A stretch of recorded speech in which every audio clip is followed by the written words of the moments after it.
soulever à l'Assemblée di remercier aussi journalistes yi ci seen présence di wax ni la question elle est pertinente et en réalité da ngaa poser lu am solo bu ñu defee genèse u affaire bi dinañ comprendre lan moo tax le premier ministre Ousmane Sonko def déclaration bi mu def bi ñu bëgg a jël ni moom moo indi coow en 2021 bi ñuy def reconduire le premier ministre Amadou Ba l'honorable député Guy Marius Sagna avait écrit une lettre similaire au premier ministre Amadou Ba ni ko yaa ngi bëgg a ñëw assemblée nationale di fi def déclaration de politique générale mënoo ko def parce que ñun de suñu règlement intérieur bi on avait supprimé les dispositions du premier ministre suite à sa suppression en 2019 te ba tey jii malgré li ñu leen demandé delloosiwuñu donc maa ngi lay bind bataaxal ni la bul ñëw assemblée nationale di fi def sa déclaration politique générale parce que suñu règlement intérieur disposition yooyu nekk ci comme que Ousmane Sonko premier ministre Ousmane Sonko mu répété ko le même courrier donc y a pas de nouveauté mu jox ko le même courrier ni ko monsieur le premier ministre li ma bindoon en 2021 moom laay bindaat mënoo ñëw assemblée di fi def déclaration politique générale ndax les dispositions yi ko encadré nekkul ci règlement intérieur donc y a rien de nouveau la question qu'on devait se poser li nga xam ne moo waroon interpeller tous les Sénégalais mooy la man mi j'ai été installé samedi le 29 man ak l'honorable député Samba Diouf on nous a remis dans le kit qu'on donne aux députés un règlement intérieur boo xam ni c'est censé nous guider ñun sur le travail parlementaire dans ce document qu'on nous a remis donc samedi 29 juin 2024 les articles 97 98 99 comme ni ko maître Babacar Ndiaye waxee ñu ngi ci figurer il faut que nit ñi comprendre donc le document qui circule qu'on nous a remis que le président de l'Assemblée a de son autorité édité et distribué aux députés est un document qui contient des dispositions yoo xam ni dañ ko abrogé te kenn delloosi ko ci il faut que nit ñi conscient de cela au sein de l'hémicycle xam nañ ni la nul n'est censé ignorer la loi mais day fekk ni la loi ñu xam ko mu nekk une loi certaine ñu jox ma document boo xam ni dañ cee bind ni article 97 98 99 que premier ministre bu bëggee def déclaration de politique générale am na 3 mois pour def ko mais disposition boobu ñu bind ñoom nekkul ci loi normalement loi règlement intérieur bi parce que 2019 dañ ko supprimer woon te loi organique il faut ñu comprendre lan la ci constitution wax constitution dafa ni article 62 le règlement intérieur de l'Assemblée est une loi organique mu prévoiral ko benn article spécifique nga ñëw mu ne waat les lois qualifiées d'organique kenn mënu leen a adopter wala modifier sans la majorité absolue des voix de l'ensemble des députés composant l'Assemblée nationale mais mu teg ci ni ces lois organiques en cas d'adoption ou de modification doivent être obligatoirement soumises au contrôle du Conseil constitutionnel. Il n'y a que le Conseil constitutionnel mooy déclarer que loi organique bi ngeen adopté ça respecte la Constitution avant ñu koy adopté donc loolu yëpp amul donc de quelle autorité et de quel droit le président de l'Assemblée en dépit des interpellations multiples yi ñu ko defoon que ce soit le député Mamadou Lamine Diallo bind ko wax ko le député l'honorable député Guy Marius Sagna pourquoi moom réunirul l'Assemblée pour ñu modifier le règlement intérieur c'est la question qui devait nous occuper si au sein de l'Assemblée on peut se permettre libéralité boobu loolu c'est extrêmement grave ñoom comme qu'ils sont intelligents ils savent que amuñu réponse parce que interpellé nañ leen donc c'est depuis 2021 ñu ngi leen interpellé ñu ne xaaral ñu créer benn fausse histoire ni premier ministre da ngaa bañ parce que bëgguñu ñu duut baaraam ci li nga xam ni moo posé problème qui est que l'Assemblée dañ ko bëgg a fonctionner loo avec du faux nga inviter le premier ministre ni ko parce que les conséquences am na premier ministre lu muy ragal ci déclaration de politique générale dañ koy def motion de censure la motion de censure n'est pas liée à la déclaration de politique générale qu'est-ce qui est lié à la déclaration de politique générale c'est la question de confiance et c'est à la demande du premier ministre mooy poser la question de confiance l'Assemblée soxlawul motion de censure soxlawul déclaration politique générale heure bu nekk mën na ko def heure bu nekk mën na ko def session bi dañ ni ko benn yoon nga ko mën a def durant une session mënoo leen ko def 2 fois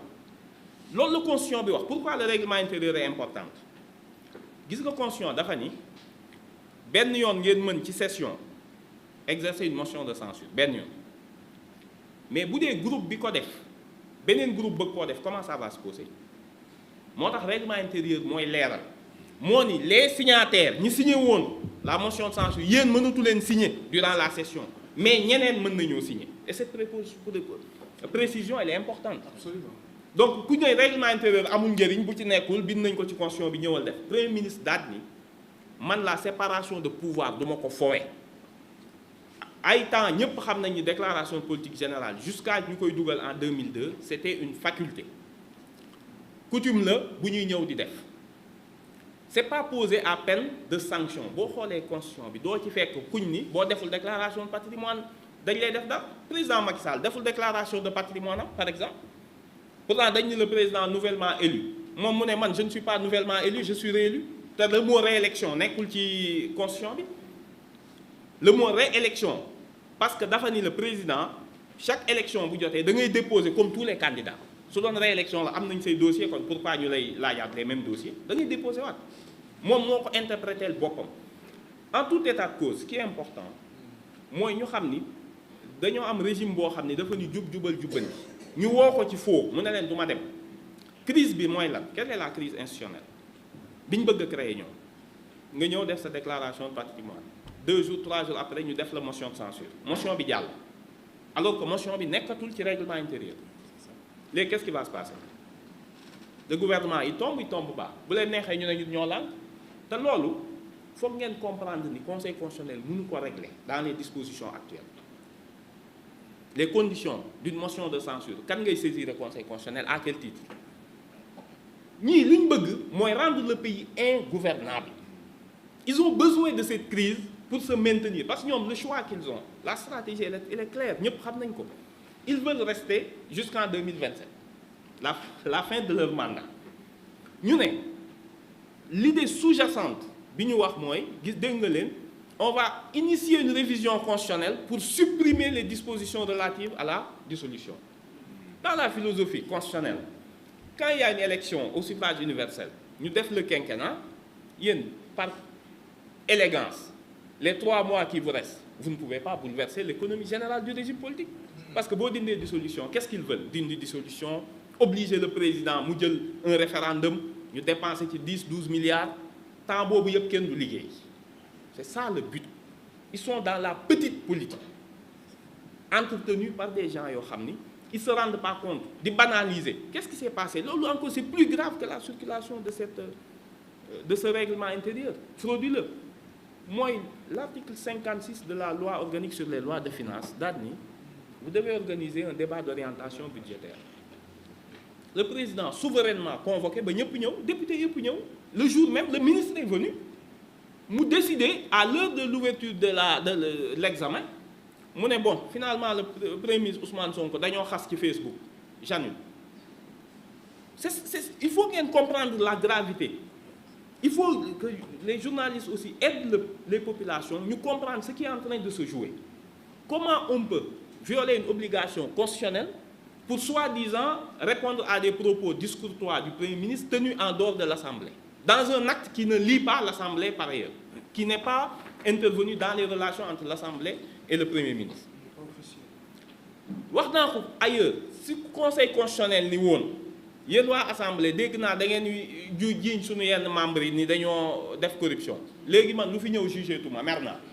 mais assemblée institution mën na ni damaa dégg lu ñu metti on viole la loi ba l'article 56 sur la loi organique sur la loi de finances muy le débat d'orientation budgétaire nii lañ ko ajourné sine die pour soi-disant protester contre des propos politiques. Le Premier ministre il est politique donc li mooy l'affaire mënoo def nit ki règlement motion de censure certes la constitution le prévoit mais les conditions d'encadrement ñoom moo nekk ci règlement intérieur bi. Le Premier ministre li mu la wax dafa leer réintroduisez ces dispositions pour que je puisse me présenter à vous bu ngeen bëggee def seen motion de censure vous n'avez pas besoin d'une déclaration de politique générale c'est pas lié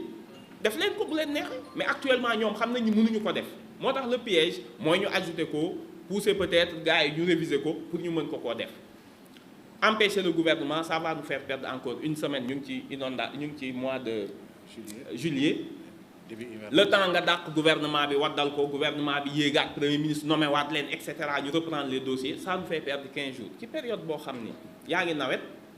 bu 15 jours amee sans gouvernement kooku ñoom ça les arrange c'est comme ça qu'ils espèrent ressusciter après l'élection présidentielle bi wane les rapports de force ñu ne ñun le peu de temps qui nous reste on va organiser notre survie et notre survie mooy différer le plus longtemps possible se donner les moyens juridiques pour différer le plus longtemps possible la possibilité de retourner au peuple pour à la suite d'une dissolution lii rek moo ci nekk à l'Assemblée. Maintenant la question essentielle qu'on doit poser au président qui peut répondre devant la justice encore une fois parce que la session est fermée on dit juste que l'immunité mënuñu ko arrêter parce qu'on n'est pas en session mais il peut être entendu par le procureur il peut être entendu te dafay dem parce qu'on n'est pas en session il peut pas être mis en garde à vue ou arrêté ou quoi que ce soit mais il peut être entendu il faut procureur woo ko ni ko yow lii ngay jox député yi mais les articles yii modifiés en plus parce que bi ñu supprimer les articles 97 98 99 DPG déclaration de politique générale question de confiance ak motion de censure bi ñu ko supprimer dañ ko affecté woon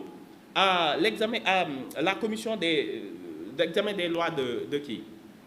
articles yooyu moom mu supprimer leen sur les finances publiques d'évaluation des finances publiques nga def leen ay bis dugalaat 97 bi de ton plein droit alors que dans le texte 98 ça parle de la commission d'évaluation des finances publiques yow nga dindi ko def ko bis dugalaat 98 dem 99 dindi ba fa nekk def ko bis est-ce que un texte de loi de cette nature mën nañoo bàyyi mu jàll et on demande pourquoi ils ont agi ainsi alors qu'ils avaient une majorité pour changer le règlement intérieur et depuis plusieurs années quand même et malgré les interpellations par ailleurs du député Mamadou Lamine Diallo et de Guy Marius Sagna lii mooy le fond du dossier lii kese moo fi ne comment organiser leur survie par ces temps yi nga xam ni après leur débâcle à l'élection présidentielle nan la ñuy def ba saboter l'action du gouvernement créer ay crises institutionnelles artificielles créer ay crises dëkk bi pour ñoom tant que bu nekkee crise ba ñu entraver le déroulement du programme qui est rapide pour ñoom parce que affaire dalee na bett xam nga penser que gars yi bu ñu ñëwee pendant les 3 mois ay cacophonie cafouillage ngay dégg ñi xamuñu fu ñu jëm ñu jékki-jékki gis tuurul en plus nekk boulevard comme sur autoroute ñu ne non dañ ci def péage et le péage mooy lan créer ces petites crises là pour entraver l'action du gouvernement donc bu ko ñëpp comprendre noonu rek yii ñu nar a jël ay jéego tey jii ils disent oui nañ leen ñëw ñu defaraat règlement intérieur mais li ñu ci jublu mooy am le moyen de dissoudre de provoquer une motion de censure et par la suite mën a initier une soi-disant hypothétique révision constitutionnelle pour que durant les 3 prochains mois avant la date d'anniversaire de leur dissolution permettant la dissolution dëkk bi nekk dans une situation de crise obligé ñu nga def ay référendum et cetera dépenser xaalis ak surtout du temps pour retarder le plus longtemps possible réforme yi nga xam ni le gouvernement l'a initié et que toute la population et la communauté internationale constaté ni ñii ñu doon wax ce sont des jeunes sans expérience en réalité am nañ une feuille de route xam nañ fi ñu jëm et les actes qu'ils ont posés jusqu'à présent montrent que li ñu digoon Sénégalais dinañ ko atteindre bientôt voilà merci.